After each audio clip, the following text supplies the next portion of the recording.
You have probably seen Ikigai drawn as 4 circles: what you love, what you are good at, what the world needs, what someone will pay you for. Find the little patch in the middle where all 4 overlap. The picture promises, and there it is, your Ikigai, your one true purpose, waiting to be discovered. I no longer believe that picture is Ikigai at all, and I will go a step further. I do not think the word was ever about a grand purpose in the first place.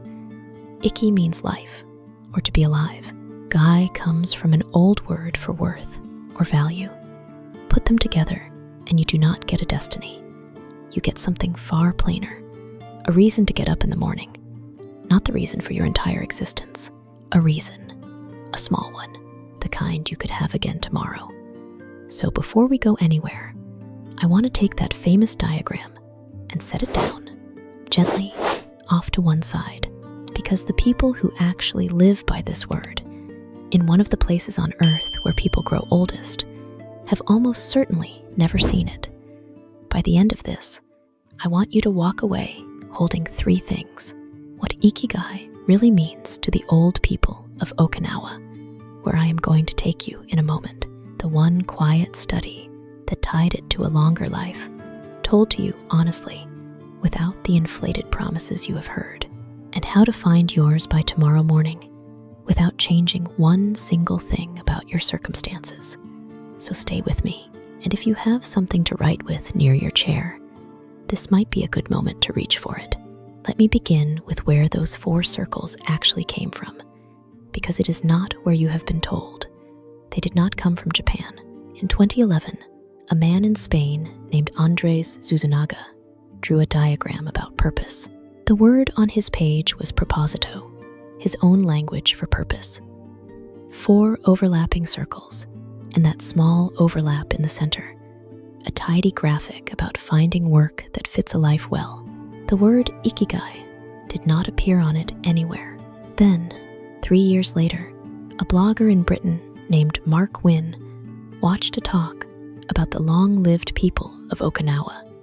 The speaker mentioned their word, Ikigai, almost in passing, and Wynn did something very simple. He took Zuzunaga's purpose diagram, crossed out the word purpose, wrote in the word Ikigai, and posted it. That was 2014. That single post traveled to tens of millions of screens, onto book covers and office walls, and into the slides of 1,000 corporate workshops. For most of the West, it quietly became the entire meaning of Ikigai, a picture one man assembled in an afternoon by laying a Japanese word over a Spanish diagram about careers. Now, I want to be honest with you, because I am not standing above any of this looking down. When I first found out where the diagram came from, I felt a little cheated. I had a version of it saved on my own phone. I had sat one whole afternoon with a cup of tea going cold, trying to find the spot in the middle. Like it was a test I was somehow failing, so I fell for it too. I am only a few steps further along the road than you, turning to tell you what I found. The picture you have been handed is a Western diagram about work, with a beautiful Japanese word laid over the top of it. Now, I want to be honest with you, because I am not standing above any of this looking down. When I first found out where the diagram came from, I felt a little cheated. I had a version of it saved on my own phone. I had sat one whole afternoon with a cup of tea going cold, trying to find the spot in the middle. Like it was a test I was somehow failing, so I fell for it too. I am only a few steps further along the road than you, turning to tell you what I found. The picture you have been handed is a Western diagram about work, with a beautiful Japanese word laid over the top of it. So how many times have you been told that Ikigai is about finding your one big purpose by a book in an airport, a coach, a podcast on a Tuesday afternoon? Because the people who have actually spent their lives studying this word have been saying something very different, far more quietly, with almost nothing to sell you. A clinical psychologist in Japan named Akihiro Hasegawa spent years looking at how ordinary Japanese people actually use the word, and what he found is that Ikigai is not one towering thing you spend decades climbing toward. It sits much closer to the ground. It lives in the day itself, in what they call seikatsu, which simply means everyday life. A neuroscientist named Ken Mogi describes it the same way as the small pleasures and the small reasons. The first cup of the morning, the work you do with your hands, the one person you know you will see today, not a calling that shakes the heavens, a handful of little reasons scattered through an ordinary morning, each far too small to ever fit inside a circle. And I want to admit something, because when I first read this, I very nearly dismissed it. It sounded too simple to carry any real weight. How could a warm cup or a familiar face at the door hold up a whole life? But then I started watching my own mornings more closely. The mornings I dreaded were never the mornings with no great purpose. They were the mornings with no small thing to look forward to. Not a missing summit, a missing cup of tea. That is what a small reason is. It is not a trophy you finally earn. It is something you return to that asks nothing of you and quietly tells you the day is worth beginning. And I have come to think this distinction matters more than it sounds, especially at our age, because the Western version turns Ikigai into a project, something to discover, optimize, and one day monetize. And a project carries a quiet cruelty folded up inside it. If you have not found your one great purpose by now, it whispers that you are behind, that you are failing at the very thing that was supposed to bring you peace. I have heard that exact ache in the comments under these videos more times than I can count. I am 68, someone writes. The children are grown, the work is finished, and I no longer know what my purpose is. And those 4 lovely circles only press down harder on it. They hand a calm, ordinary thing back to a tired person as one more test to fail. So let me take you somewhere real now, to a place where nobody is failing that test. Kijoka, a small weaving hamlet tucked into the green hills of northern Okinawa near the sea.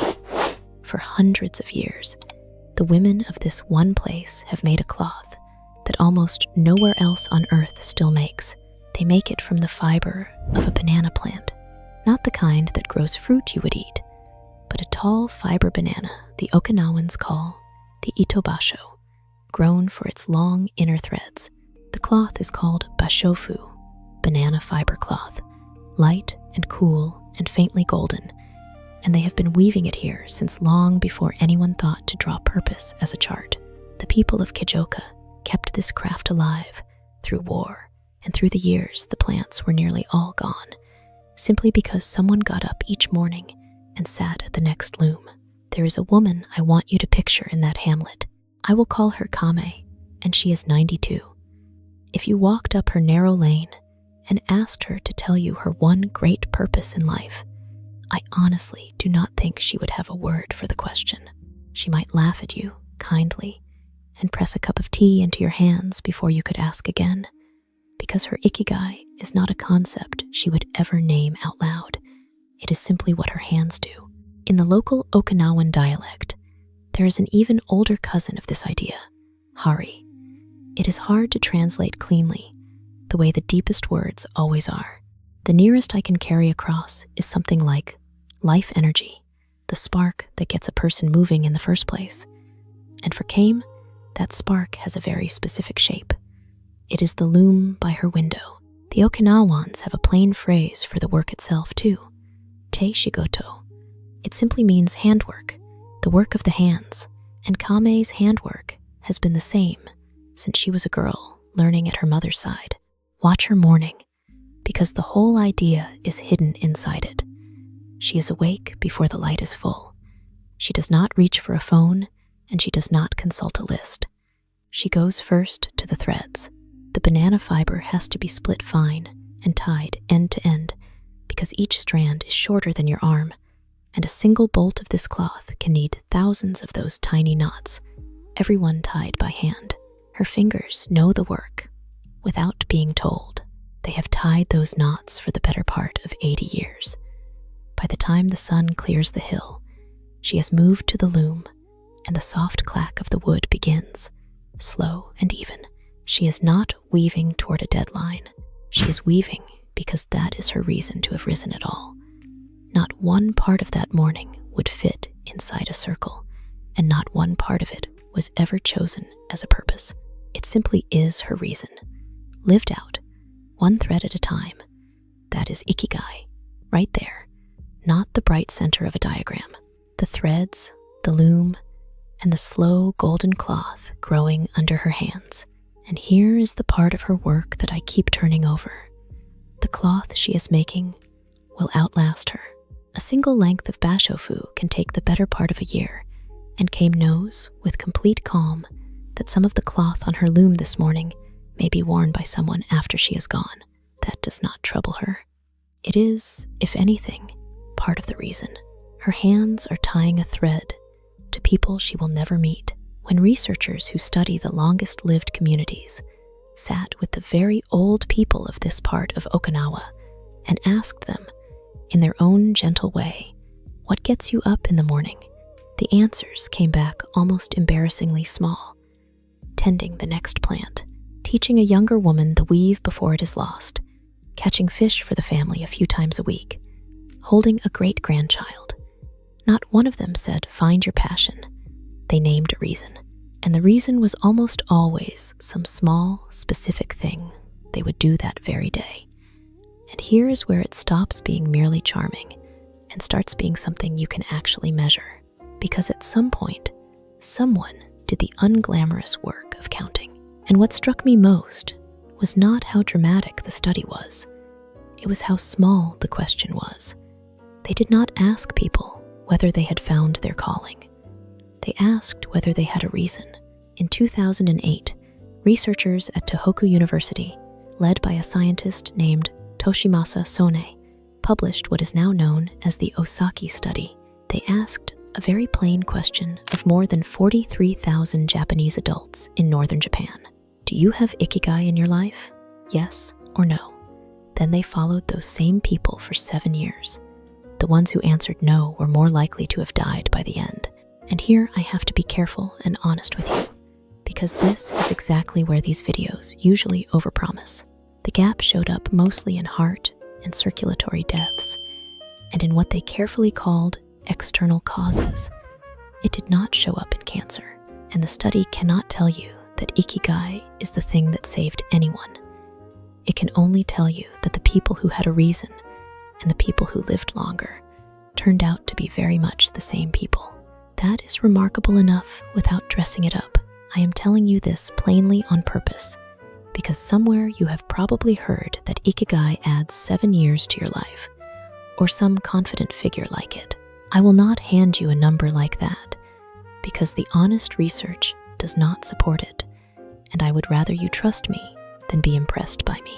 What the evidence does support is gentler, and I think more beautiful. A plain reason to get up in the morning travels quietly alongside a longer life. And it is not only a Japanese curiosity, which is part of why I trust it.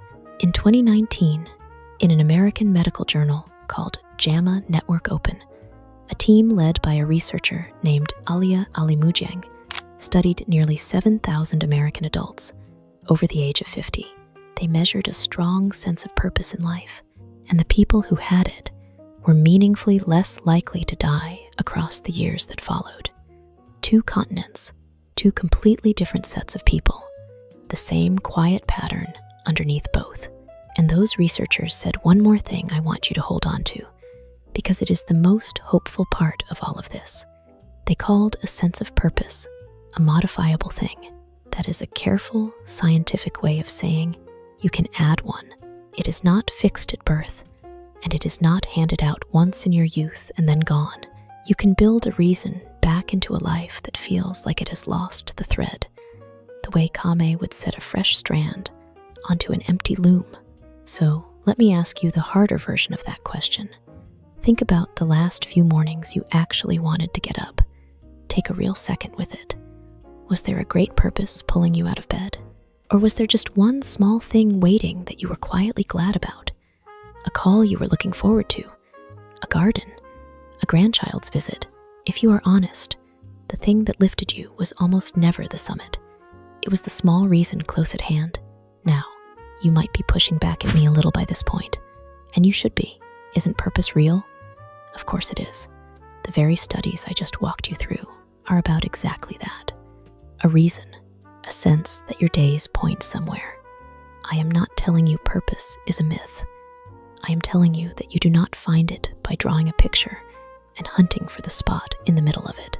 And you might be thinking, but I am retired now. My big roles are behind me. The house is quiet. The children are gone. What reason is left? But that is the very heart of what the old women of Kijoka have to show us. Their reasons were never careers in the first place. Kame's loom is not a job she clocks into. Holding a great-grandchild is not a vocation. The reason was never meant to be the big thing. It was always the small thing you would do today, and then again tomorrow. Retirement does not take that away. It finally clears the room for it. Let me give you what replaces the 4 circles, and I want to be precise, because vague is its own kind of lie, and you have had quite enough vague. Your Ikigai is not your one great purpose, waiting somewhere out there to be discovered. It is the small, daily reasons you get out of bed. You are allowed to have several at once. They are allowed to be tiny, and not one has to earn money, impress a single soul, or sit in the center of anything. And it is never a should. This is the part the productivity version always gets wrong. A reason is not the chore you feel guilty about skipping, or the exercise you are supposed to do, or the project you keep meaning to finish. Those are obligations, and obligations do not lift a person out of bed in the morning. They press a person back down into it. Your Ikigai is a want, not a should. So, if you go looking for it, look in the direction of what you are drawn to, not what you are nagged by. Instead of 4 circles, let me give you 4 small questions, and they are far gentler. The first, what is one thing your hands want to do today? Kneading bread, or pulling weeds, or, like Kame, simply tying the next thread. The second, who is one person who is glad that you exist? Picture their face, and let that be enough. The third, what is one small thing that will be a little better tomorrow because you tended it today? A plant, a letter, a pot of soup. And the fourth, what is one ordinary thing you are quietly looking forward to? The afternoon tea, the phone call at 4, the first cool evening on the porch. Answer even one of those, and you have your Ikigai for the day. And here is the permission I want to give you, because this audience carries so much guilt about not doing enough. You do not have to answer all 4. One is a complete beginning. If all you do tomorrow is name a single, small reason, and then go do that one thing, that is enough. Notice, too, that not one of those questions asks what the world needs from you, or what anyone will pay you for. At our age, those were never the right questions. And your reason truly does not have to be big. Watering one plant counts. A person waiting for your phone call counts. Kame's whole reason, the thing that has carried her past 90, is a banana plant and a wooden loom by a window. If that can hold up 92 years, yours can hold up tomorrow. I gathered a great deal of this, the small morning reasons, and the way a quiet evening sets the day gently down into 2 small books. One for the morning, one for the evening. No program in them, no app, no 30-day challenge to feel bad about quitting. Just the slow, quiet version, written down a page at a time, for anyone who is tired of being sold the loud one. The link is in the description, just below this video.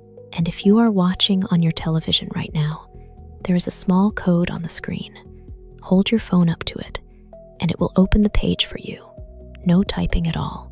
They are there if you want them. Never something you have to have. Now, I want to take you back to Kame, because there is a second part of her morning I left out, and it matters. After the loom, on most days, a younger woman from the hamlet comes and sits beside her, and Kame teaches.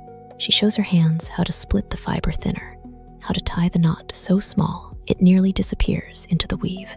She is passing the craft down, the way it was passed to her, so that basho food does not die in her lifetime.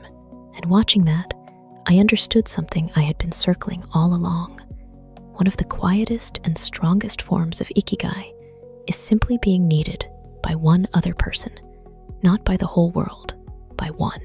The neighbor who watches for your kitchen light to come on, the grandchild who calls every Sunday at 4 and would notice if you did not pick up. You only have to be the reason one other person's morning is a little better. That is enough to get a body out of bed, and the day a reason builds around you is a day with movement in it and company in it, and a little less of the long stillness that is so hard on an old body and an old heart. The data, gently, says it may be enough to keep that body here a little longer. Now, I do want to be careful with you here, because I will not hand you something false dressed up as comfort. A reason to get up is not a cure for depression, and it is not a patch for grief. If your mornings feel genuinely unbearable, if the weight does not lift, no matter what small thing you name, that is not a diagram problem, and it is not a failure of your willpower. That is a conversation to have with a doctor, and I mean that as plainly and as kindly as I have meant anything today. A small reason is for the ordinary gray morning. It is not a substitute for real help when the gray turns to black, but for that ordinary gray morning, the one where you are simply not sure why you are getting up anymore. The answer was never 4 circles on a wall. The next time someone hands you that diagram and asks you to find your purpose in the overlap, you have my full permission to set the paper down. You already have the raw material, and it has been sitting in your ordinary day the whole time. And one more honest thing, because I do not want you walking away believing a reason is a fixed point you find once and keep forever. Reasons change. They have their seasons, just like the banana plants came tens. The reason that carried you at 40 is not the one that will carry you at 70, and it was never meant to be. A garden can become a reason after a job stops being one. A grandchild can become a reason that a career used to fill. When one reason quietly runs its course, you do not panic, and you do not go hunting for some grand replacement. You just look around your ordinary day for the next small one. There is almost always another close by, if you are only willing to let it stay small. Let me leave you with the whole of it, simply, so you can carry it out of here. Ikigai does not mean your one great purpose, waiting somewhere out there to be discovered. It means a reason to get up, and it is older and smaller and far kinder than that diagram ever was. The people who live the longest keep several small reasons, not one enormous one, and you are allowed to keep yours tiny and private and entirely your own. If it helps, take a picture of this screen now.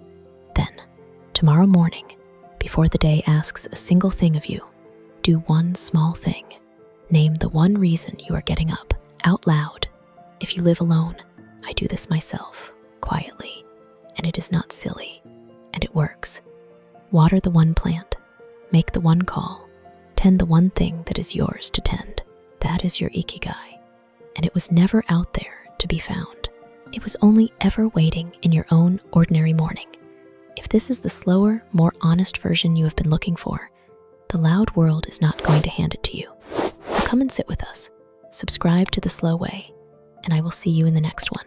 And tell me, down in the comments, what is the one small reason you are getting up tomorrow? Name it for me. I read every single one.